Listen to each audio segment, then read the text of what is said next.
Pagkatao check 001. Ikaw na ikaw ito. Ano ang una mong mapapansin sa larawan na to? Kung una mong napansin ang hugis mukha ng matanda, isa lang ibig sabihin nun. Matanda ka na.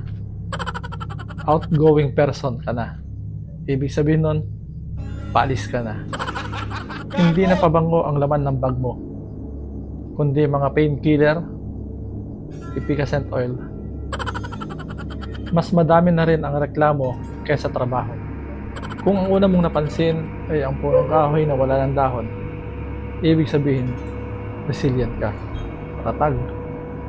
Katulad ng punong kahoy, naubos man ang kanyang dahon, nanatili pa rin siya nakatayo. Katulad mo rin, sa dami ng problema, nanatili ka pa rin nakatayo. Pero, alam kong bibigay ka rin.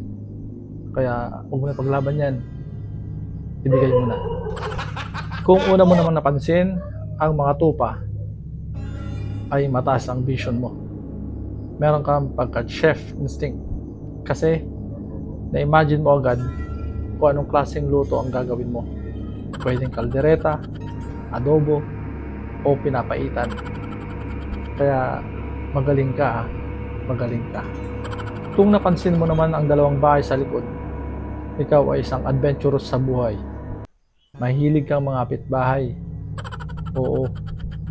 Kagigising mo pa lang, nagkakape ka pa lang, nasa kapitbahay ka na. Nakikipagchismisan. Maawa ka naman sa kapitbahay mo. Pakainin mo muna. Kung napapansin mo naman yung aso na kanina patahol ng tahol, yan, naririnig nyo. Sa susunod, hindi nyo na mapapansin yan. Kasi na-adobo na yan. Ikaw, anong unang napansin mo? Oh no. Anak ka ng pu!